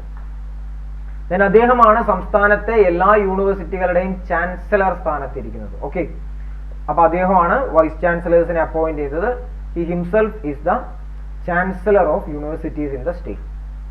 ദെൻ എന്തൊക്കെയാണ് നിയമനിർമ്മാണവുമായി ബന്ധപ്പെട്ട് ഗവർണർക്കുള്ള അധികാരം? ഓക്കെ, അല്ലെങ്കിൽ നിയമനിർമ്മാണ സഭയിൽ അല്ലെങ്കിൽ ആ പ്രോസസ്സിൽ ഒക്കെ ഗവർണറുടെ അധികാരം എവിടെ കിടക്കുന്നു എന്ന് പരിശോധിക്കും. നമുക്കറിയാം, സഭ ചേരുന്നതും പിരിച്ചുവിടുന്നതും ആരാണ്? ഗവർണറാണ്, അല്ലെ? ഒരു സഭയുടെ സെഷൻ ചേരുന്നതും അത് പിരിച്ചുവിടുന്നതും സംസ്ഥാന ഗവർണറാണ്, സംസ്ഥാന നിയമസഭയുടെ. ഓക്കെ, അപ്പൊ അതെന്താണ്? ഒരു സഭയുടെ മേൽ അദ്ദേഹത്തിനുള്ള ഒരു അധികാരത്തെയാണ് അല്ലെങ്കിൽ ഒരു അതോറിറ്റിയെയാണ് സൂചിപ്പിക്കുന്നത്. സോ അത് അദ്ദേഹത്തിന്റെ ലെജിസ്ലേറ്റീവ് പവറിന്റെ ഉദാഹരണമാണ്. ദെൻ അദ്ദേഹം ഒരു പുതിയ ഗവൺമെന്റ് വരുന്ന അവസരത്തിലോ അല്ലെങ്കിൽ ഒരു പുതിയ സെഷൻ തുടങ്ങുന്ന ഘട്ടത്തിലോ എല്ലാം എന്തുണ്ട്? അദ്ദേഹത്തിന്റെ അഭിസംബോധനയുണ്ട്. നമുക്കറിയാം, സംസ്ഥാന ഗവർണർ നിയമസഭയിൽ വന്നിട്ട് എന്ത് ചെയ്യും? ആ സെഷനെ നിയമസഭയെ എന്ത് ചെയ്യുന്നുണ്ട്? അദ്ദേഹം അഭിസംബോധന ചെയ്യുന്നുണ്ട്, അല്ലെ? അപ്പൊ അദ്ദേഹം അങ്ങനെ ചെയ്യണമെങ്കിൽ എന്തുണ്ട്? അതൊക്കെ അദ്ദേഹത്തിന്റെ ലെജിസ്ലേറ്റീവ് പവറിന്റെ ഭാഗമാണ്. അത് മാത്രമല്ല, ഒരു സംസ്ഥാന നിയമസഭയിൽ സ്പീക്കറുടെയോ അല്ലെങ്കിൽ ഡെപ്യൂട്ടി സ്പീക്കറുടെയോ ഓഫീസുകൾ വാക്കന്റ് ആണെങ്കിൽ അല്ലെങ്കിൽ അവരുടെ സ്ഥാനം വാക്കന്റ് ആണെങ്കിൽ അദ്ദേഹത്തിന് ആ സഭയിലെ ഏത് മെമ്പറെ വേണമെങ്കിലും റെക്കമെൻഡ് ചെയ്യാം. എന്തിന്? സ്പീക്കറായി സഭ നിയന്ത്രിക്കുന്നതിന് വേണ്ടി. ഓക്കെ, സഭയുടെ പ്രൊസീഡിങ്സ് നിയന്ത്രിക്കുന്നതിന് വേണ്ടി, ഗവൺമെന്റിന്റെ ബിസിനസ് കൊണ്ടുപോകുമ്പോൾ അതിനെല്ലാം ഒന്ന് മോഡറേറ്ററുടെ സ്ഥാനത്ത് ഇരിക്കുന്നതിന് വേണ്ടി അദ്ദേഹത്തിന് ആ സഭയിലെ ഏത് മെമ്പറെ വേണമെങ്കിലും സ്പീക്കറായിട്ട് ഡെസിഗ്നേറ്റ് ചെയ്യാൻ സാധിക്കും. അപ്പോൾ നോക്കൂ, അത് അദ്ദേഹത്തിന്റെ ഒരു ലെജിസ്ലേറ്റീവ് പവറിന്റെ ഭാഗമാണ്. പിന്നെ അദ്ദേഹം അംഗങ്ങളെ നാമനിർദ്ദേശം ചെയ്യുന്നുണ്ട്, അല്ലെ? സംസ്ഥാന നിയമസഭയിലേക്ക് അദ്ദേഹം എന്ത് ചെയ്യുന്നുണ്ട്? അംഗങ്ങളെ നാമനിർദ്ദേശം ചെയ്യുന്നുണ്ട്. 1/6 അംഗങ്ങളെ അദ്ദേഹം നാമനിർദ്ദേശം ചെയ്യും. ഏതൊക്കെയാണ്? സാഹിത്യം, ശാസ്ത്രം, കല, സഹകരണ പ്രസ്ഥാനം, ഓക്കെ, സാമൂഹിക സേവനം തുടങ്ങിയ രംഗത്തുള്ള പരിണിതപ്രജ്ഞരായ വ്യക്തികളെ എന്ത് ചെയ്യുന്നുണ്ട്? സംസ്ഥാന ഗവർണർ സംസ്ഥാന നിയമസഭയിലേക്ക് നോമിനേറ്റ് ചെയ്യുന്നുണ്ട്. പിന്നീട് അദ്ദേഹത്തിന്റെ നിയമനിർമ്മാണവുമായി ബന്ധപ്പെട്ട ഒരു അധികാരം എന്ന് പറഞ്ഞാൽ, സംസ്ഥാന നിയമസഭ ഒരു ബില്ല് പാസ്സാക്കിയാൽ എന്ത് ചെയ്യും? അത് തീർച്ചയായിട്ടും ഗവർണർക്ക് സബ്മിറ്റ് ചെയ്യും, അല്ലെ? കാരണം അദ്ദേഹത്തിന്റെ അദ്ദേഹത്തിന്റെ അംഗീകാരം വാങ്ങിച്ചാൽ മാത്രമേ അത് എന്താവുള്ളൂ, ഒരു നിയമമായിട്ട് മാറുള്ളൂ. അപ്പൊ അദ്ദേഹത്തിന് ഒരു നിയമം സബ്മിറ്റ് ചെയ്തു കഴിഞ്ഞാൽ അദ്ദേഹത്തിന് 3 കാര്യങ്ങൾ ചെയ്യാം, 4 കാര്യങ്ങൾ ചെയ്യാൻ സാധിക്കും. ഒന്ന്, ആ ബില്ലിന് അംഗീകാരം കൊടുക്കാം. 2, എന്ത് ചെയ്യാം, ബില്ല് തിരിച്ചയക്കാം. ഈ ബില്ല് തിരിച്ചയച്ചാലുള്ള പ്രശ്നം എന്താന്ന് പറഞ്ഞു കഴിഞ്ഞാൽ, ഒരു സംസ്ഥാന നിയമസഭ പാസാക്കിയ ബില്ല് ഗവൺമെന്റ് അതേ നിയമസഭയ്ക്ക് തന്നെ തിരിച്ചയക്കുകയും ആ നിയമസഭ ഭേദഗതികളൊന്നും കൂടാതെ അതേ ബില്ല് വീണ്ടും ഗവർണർക്ക് തിരിച്ചയച്ചാൽ അദ്ദേഹം ആ ബില്ലിൽ ഒപ്പിടാൻ ബാധ്യസ്ഥനാണ്. അപ്പൊ ആ പ്രൊവിഷൻ മനസ്സിലാക്കിക്കോളൂ. ഓക്കെ, ഒരു സംസ്ഥാന നിയമസഭയുടെ ബില്ല് ഗവർണർക്ക് ആദ്യം തിരിച്ചയക്കാം. അദ്ദേഹത്തിന് വിയോജിപ്പുകൾ ഉണ്ടെങ്കിൽ തിരിച്ചയക്കാം. ആ തിരിച്ചയക്കുന്ന ബില്ല് നിയമസഭയ്ക്ക് വേണമെങ്കിൽ ആ ഭേദഗതികൾ കൂടെ അംഗീകരിച്ച് തിരിച്ചയക്കാം. അതല്ലെങ്കിൽ അതേപോലെ തന്നെ വീണ്ടും തിരിച്ചയച്ചാൽ ഗവർണർ ആ ബില്ലിൽ ഒപ്പുവെക്കാൻ ബാധ്യസ്ഥനാണ്. then അദ്ദേഹത്തിന് ഒപ്പിടാതിരിക്കാം. ഓക്കെ, ബില്ലിൽ ഒപ്പിടുന്നത് അദ്ദേഹത്തിന് അനിശ്ചിതമായി നീട്ടിക്കൊണ്ടു പോകാൻ സാധിക്കും. അപ്പൊ അദ്ദേഹത്തിന് ഒരിക്കലും അങ്ങനെ ഒരു പ്രത്യേക ടൈം ഫ്രെയിം ഒന്നും ഭരണഘടന പറഞ്ഞിട്ടില്ല. ഒരു ബില്ല് കിട്ടിയാൽ ഒരാഴ്ചയ്ക്കുള്ളിൽ ഒപ്പിട്ട് കൊള്ളണം, അല്ലെങ്കിൽ 24 മണിക്കൂറിനുള്ളിൽ ഒപ്പിട്ട് കൊള്ളണം എന്നൊന്നും ഭരണഘടന പറഞ്ഞിട്ടില്ല. അദ്ദേഹത്തിന് എന്താണ്, ഇൻഡെഫിനിറ്റ് ആയിട്ട് അത് വൈകിപ്പിക്കാൻ സാധിക്കും. അപ്പൊ അതെന്താണ്, അദ്ദേഹത്തിന്റെ ഒരു ലെജിസ്ലേറ്റീവ് അധികാരമാണ് അല്ലെ. കാരണം ഗവൺമെന്റ് ബിസിനസിന്റെ ഭാഗമാണ് എന്തെന്ന് പറയുന്നത്, നിയമനിർമ്മാണം എന്ന് പറയുന്നത് ഗവൺമെന്റിന്റെ ബിസിനസ്സാണ്. അപ്പൊ അതിനെ അനിശ്ചിതമായിട്ടൊക്കെ നീട്ടിക്കൊണ്ടുപോകാൻ ഗവർണർക്ക് കഴിവുണ്ട്, അധികാരമുണ്ട്. സോ അത് അദ്ദേഹത്തിന്റെ ലെജിസ്ലേറ്റീവ് പവർ. പിന്നെ അദ്ദേഹത്തിന് എന്ത് ചെയ്യാന്ന് പറഞ്ഞാൽ പ്രസിഡന്റിനെ റെക്കമെൻഡ് ചെയ്യാം. ആ ബില്ല് പ്രസിഡന്റിന് അദ്ദേഹത്തിന് അയച്ചു കൊടുക്കാൻ സാധിക്കും. അതായത് അദ്ദേഹത്തിന് ഇത് വളരെ പ്രധാനപ്പെട്ട ഒരു ലെജിസ്ലേഷൻ ആണ്, വളരെ സീരിയസ് ആയ കോൺസിക്വൻസസ് ഇതിനുണ്ട് എങ്കിൽ ഇന്ത്യൻ പ്രസിഡന്റ് കാണുന്നതിന് വേണ്ടി അദ്ദേഹത്തിന് എന്ത് ചെയ്യാം, ആ ബില്ല് പ്രസിഡന്റിന്റെ കൺസിഡറേഷന് വേണ്ടിയിട്ട് അയച്ചു കൊടുക്കാം. പിന്നെ നമ്മളുടെ സഭ ചേരാത്ത അവസരങ്ങളെല്ലാം ഓർഡിനൻസ് പുറപ്പെടുവിക്കുന്ന ആരാണ്, ഗവർണറാണ് അല്ലെ. എന്താണ് ഓർഡിനൻസ് എന്ന് പറഞ്ഞാൽ, സഭ ചേരാത്തത് കൊണ്ട് നമുക്ക് നിയമങ്ങൾ നിർമ്മിക്കാൻ സാധിക്കില്ല. പക്ഷേ അടിയന്തര ആവശ്യത്തിൽ നമുക്ക് എന്ത് വേണം, നിയമം വേണം. അപ്പൊ എന്ത് ചെയ്യും, നമ്മൾ ഓർഡിനൻസ് ഇറക്കുകയാണ് ചെയ്യാറുള്ളത്. ആ ഓർഡിനൻസ് ഇറക്കുന്നത് ആരാണ്, സംസ്ഥാന ഗവർണറാണ്. ദെൻ അതുപോലെ തന്നെ അദ്ദേഹം സംസ്ഥാന ധനകാര്യ കമ്മീഷന്റെ, അതുപോലെ തന്നെ സംസ്ഥാന പബ്ലിക് സർവീസ് കമ്മീഷൻ, അതുപോലെ കൺട്രോളർ ആൻഡ് ഓഡിറ്റർ ജനറൽ, ഇവരെല്ലാം അദ്ദേഹത്തിന് വാർഷിക റിപ്പോർട്ടുകൾ സമർപ്പിക്കും. ആ റിപ്പോർട്ടുകൾ അദ്ദേഹം സഭയുടെ മേശപ്പുറത്ത് വെക്കുകയും ചെയ്യുന്നു. ഓക്കെ, സോ അതും അദ്ദേഹത്തിന്റെ ലെജിസ്ലേറ്റീവ് പവർ ആണ്. ദെൻ ഫിനാൻഷ്യൽ പവർ, സാമ്പത്തികമായിട്ട് എന്തെല്ലാം അധികാരങ്ങളാണ് അദ്ദേഹത്തിനുള്ളത്. അപ്പൊ ഗവർണറാണ് എന്ത് ചെയ്യുന്നത്, ബഡ്ജറ്റ് പ്രസന്റ് ചെയ്യുന്നുണ്ട് എന്ന് ഉറപ്പുവരുത്തുന്ന ആരാണ്, ഗവർണറാണ് അല്ലെ. ബഡ്ജറ്റ് പ്രസന്റ് ചെയ്തേ പറ്റൂ, ആ ബഡ്ജറ്റ് പ്രസന്റ് ചെയ്യുന്നുണ്ടെന്ന് ഉറപ്പുവരുത്തുന്നത് ഗവർണറാണ്. സോ അത് അദ്ദേഹത്തിന്റെ ഫിനാൻഷ്യൽ പവറിന്റെ ഭാഗമാണ്. ദെൻ മണി ബിൽസ് അല്ലെ, നികുതി നിർദ്ദേശങ്ങളോ അല്ലെങ്കിൽ കൺസോളിഡേറ്റഡ് ഫണ്ടിൽ നിന്ന് പൈസ ചെലവുള്ള എന്തെങ്കിലും കാര്യങ്ങളൊക്കെ അടങ്ങുന്നതാണ് മണി ബിൽ എന്ന് പറയുന്നത്. അങ്ങനെ ഒരു മണി ബില്ല് നിയമസഭയിൽ അവതരിപ്പിക്കുകയാണെങ്കിൽ നമ്മൾ എന്ത് ചെയ്യണം, ഗവർണറെ മുൻകൂട്ടി അറിയിച്ച് അദ്ദേഹത്തിന്റെ അനുമതി വാങ്ങണം. ഓക്കെ, സോ അതെന്താണ്, ഒരു പൈസ ചെലവാക്കുന്നതിന് മുമ്പ് നമുക്ക് ആരുടെയെങ്കിലും അനുവാദം വാങ്ങണം എന്നുണ്ടെങ്കിൽ ആ അവസ്ഥയുടെ അർത്ഥം എന്താണ്, ആ വ്യക്തിക്ക് ആ പൈസയുടെ മേലെ അധികാരം ഉണ്ടെന്നുള്ളതല്ലേ. നമ്മൾ അനുവാദം ചോദിക്കുന്ന വ്യക്തിക്ക് അതിന് മുകളിൽ അധികാരമുണ്ട്. ഓക്കെ, സോ അതുകൊണ്ട് ഗവർണർക്ക് എന്തുണ്ട്, ഫിനാൻഷ്യൽ പവേഴ്സ് ഉണ്ട്. അതുപോലെ തന്നെ കണ്ടിജൻസി ഫണ്ട് എന്നുള്ള എക്സ്പെൻസസ് അദ്ദേഹത്തിന് അതിന് അഡ്വാൻസസ് കൊടുക്കാൻ സാധിക്കും. സോ അതും അദ്ദേഹത്തിന്റെ ഫിനാൻഷ്യൽ പവറിന്റെ ഭാഗമാണ്. ദെൻ അദ്ദേഹം എന്ത് ചെയ്യുന്നുണ്ട്, ഓരോ 5 വർഷം കൂടുമ്പോഴും ധനകാര്യ കമ്മീഷനെ അദ്ദേഹം നിയമിക്കുന്നുണ്ട്. സോ ഇത്രയും കാര്യങ്ങൾ അദ്ദേഹത്തിന്റെ എന്തിന്റെ ഭാഗമാണ്, അദ്ദേഹത്തിന്റെ ഫിനാൻഷ്യൽ പവറിന്റെ ഭാഗമാണ്. ദെൻ അദ്ദേഹത്തിന് എന്തെല്ലാം ജുഡീഷ്യൽ അധികാരങ്ങളാണുള്ളത് ഗവർണർക്ക്. നമ്മളറിയാം, പലപ്പോഴും നമ്മൾ പല സിനിമകളിലും കണ്ടിട്ടുണ്ട് അല്ലെ. ശിക്ഷാ ഇളവുകൾ കൊടുക്കാനോ ശിക്ഷ മരവിപ്പിക്കാനോ ശിക്ഷയിൽ നിന്ന് പൂർണ്ണമായി ഒഴിവാക്കാനോ ഒക്കെ ഉള്ള അധികാരം ആർക്കുണ്ട്, ഗവർണർക്ക് ഉണ്ട്. സോ അത് അദ്ദേഹത്തിന്റെ ഒരു പ്രധാനപ്പെട്ട അധികാരമാണ്. പിന്നെ അതുപോലെ തന്നെ സംസ്ഥാന ഹൈക്കോടതിയിലെ ജഡ്ജസിനെ അപ്പോയിന്റ് ചെയ്യുന്ന സമയത്ത് പ്രസിഡന്റ് എന്ത് ചെയ്യും, നമ്മളുടെ ഗവർണറുമായിട്ട് കൺസൾട്ട് ചെയ്യും. ഓക്കെ, സോ ഗവർണറുമായി കൺസൾട്ട് ചെയ്തതിന് ശേഷം മാത്രമേ പ്രസിഡന്റ് എന്ത് ചെയ്യുള്ളൂ, ഹൈക്കോടതി ജഡ്ജസിനെ അപ്പോയിന്റ് ചെയ്യുള്ളൂ. അപ്പൊ അത് പ്രസിഡന്റിന്റെ ജുഡീഷ്യൽ അധികാരങ്ങളുടെ ഒരു സാക്ഷ്യപത്രമാണ്. ദെൻ അദ്ദേഹം എന്ത് ചെയ്യുന്നുണ്ട്, make appointments, postings, promotions of the district judges in consultation with state ഹൈക്കോടതി. സംസ്ഥാന ഹൈക്കോടതിയുമായി കൺസൾട്ട് ചെയ്ത് അദ്ദേഹം എന്ത് ചെയ്യുന്നുണ്ട്, ഡിസ്ട്രിക്ട് ജഡ്ജസിന്റെ പ്രൊമോഷൻ, പോസ്റ്റിങ്ങുകൾ, അപ്പോയിന്റ്മെന്റ് എല്ലാം നടത്തുന്നുണ്ട്. അപ്പൊ അതും അദ്ദേഹത്തിന്റെ ജുഡീഷ്യൽ പവറാണ്. ദെൻ അദ്ദേഹം ജുഡീഷ്യൽ സർവീസിൽ എന്ത് ചെയ്യുന്നുണ്ട്, ആൾക്കാരെ അപ്പോയിന്റ് ചെയ്യുന്നത്. അതായത് ഡിസ്ട്രിക്ട് ജഡ്ജസിനെ ഒഴിച്ച് ജുഡീഷ്യൽ സർവീസിലെ ബാക്കിയുള്ളവരെല്ലാം ഹൈക്കോടതിയുമായും പബ്ലിക് സർവീസ് കമ്മീഷനുമായും കൺസൾട്ട് ചെയ്ത് അദ്ദേഹം അപ്പോയിന്റ് ചെയ്യുന്നുണ്ട്. സോ അതും അദ്ദേഹത്തിന്റെ ജുഡീഷ്യൽ പവറിന്റെ ഭാഗമാണ്. ദെൻ ഗവർണറുടെ ഭരണഘടനാപരമായിട്ടുള്ള സ്ഥാനത്തെക്കുറിച്ച് പറയുന്ന കുറച്ച് ആർട്ടിക്കിൾസ് ഉണ്ട്. അപ്പൊ ആർട്ടിക്കിൾ 154, 163, 164 ഈ 3 ആർട്ടിക്കിൾസ് ഗവർണറുടെ ഓഫീസുമായി ബന്ധപ്പെട്ട് വളരെയധികം ആവശ്യമുള്ള 3 ആർട്ടിക്കിൾസ് ആണ്. ആർട്ടിക്കിൾ 154 പറയുന്നത് സംസ്ഥാനത്തെ എക്സിക്യൂട്ടീവ് അധികാരങ്ങൾ ഗവർണറിൽ നിക്ഷിപ്തമായിരിക്കും. അപ്പൊ ഇതൊരു PSC ക്വസ്റ്റ്യൻ ആയിട്ട് വരാം. ഏത് ആർട്ടിക്കിളിന്റെ അടിസ്ഥാനത്തിലാണ് സംസ്ഥാനത്തെ എക്സിക്യൂട്ടീവ് അധികാരങ്ങൾ ഗവർണർക്ക് ലഭിക്കുന്നത്? ആർട്ടിക്കിൾ 154. ഓക്കെ, 1 ഓർത്താൽ മതി. 5ഉം 4ഉം അടുത്തടുത്ത് കിടക്കുന്നത് അല്ലെ. 5ന്ന് 1 കുറച്ച് കഴിഞ്ഞാൽ 4. അങ്ങനെ എന്തെങ്കിലുമൊക്കെ ഒരു കോഡ് യൂസ് ചെയ്ത് നിങ്ങൾക്ക് ഈ ആർട്ടിക്കിള് ഒന്ന് ഓർത്തു വെക്കാം. ആർട്ടിക്കിൾ 154ന്റെ അടിസ്ഥാനത്തിലാണ് സംസ്ഥാനത്തെ എക്സിക്യൂട്ടീവ് അധികാരങ്ങൾ ഗവർണർക്ക് കീഴിൽ കിടക്കുന്നത്. ദെൻ ഒരു സംസ്ഥാനത്ത് ഒരു മന്ത്രിസഭ ഉണ്ടാകും, അതിന് ഒരു ചീഫ് മിനിസ്റ്ററും ഉണ്ടാകും. There shall be a council of ministers and chief minister. എന്തിനാണ് ഇവരാണ് ഗവർണറെ അഡ്വൈസ് ചെയ്യുന്നത് അല്ലെ. ഇവരുടെ റെക്കമെൻഡേഷന്റെ അടിസ്ഥാനത്തിലേ ഗവർണർക്ക് പ്രവർത്തിക്കാൻ സാധിക്കുള്ളൂ. ഗവർണർക്ക് സ്വന്തം ഇഷ്ടപ്രകാരം തീരുമാനം എടുക്കുന്ന വളരെ വിരളമായ സന്ദർഭങ്ങൾ മാത്രമേ നമ്മളുടെ ഭരണഘടന അനുവദിച്ചു കൊടുത്തിട്ടുള്ളൂ. സോ ബാക്കി എന്തും അദ്ദേഹം ചെയ്യണമെങ്കിൽ എന്ത് വേണം? നമ്മളുടെ മന്ത്രിസഭയുടെ അഡ്വൈസ് തേടിയ ശേഷമേ പറ്റുള്ളൂ. So there shall be a council of ministers and chief minister എന്ന് പറഞ്ഞത് ആർട്ടിക്കിൾ 163. ഓക്കെ, 6ന്റെ പകുതിയാണ് 3. ആ കോഡ് ഒക്കെ ഒന്ന് ഓർത്തു വെക്കാം. ദെൻ സംസ്ഥാന മന്ത്രിസഭ ആരോടായിരിക്കും ഉത്തരവാദിത്വം ഉണ്ടാവുക? സംസ്ഥാന നിയമസഭയോട് ഉത്തരവാദിത്തപ്പെട്ടിരിക്കും, അവരോട് ബാധ്യതപ്പെട്ടിരിക്കും, അവരോട് ആൻസറബിൾ ആണ്. ഓക്കെ, സംസ്ഥാന നിയമസഭയോട് സംസ്ഥാന മന്ത്രിസഭ ആൻസറബിൾ ആണ്. അത് പറയുന്ന ആർട്ടിക്കിൾ ഏതാണ്? 164. ഓക്കെ, ആർട്ടിക്കിൾ 164ന്റെ അടിസ്ഥാനത്തിലാണ് കൗൺസിൽ ഓഫ് മിനിസ്റ്റേഴ്സ് എന്ന് പറയുന്നത് എന്താ? നമ്മളുടെ സംസ്ഥാന നിയമസഭയോട് വിധേയത്വം അല്ലെങ്കിൽ ആൻസറബിൾ ആയിരിക്കുന്നത്.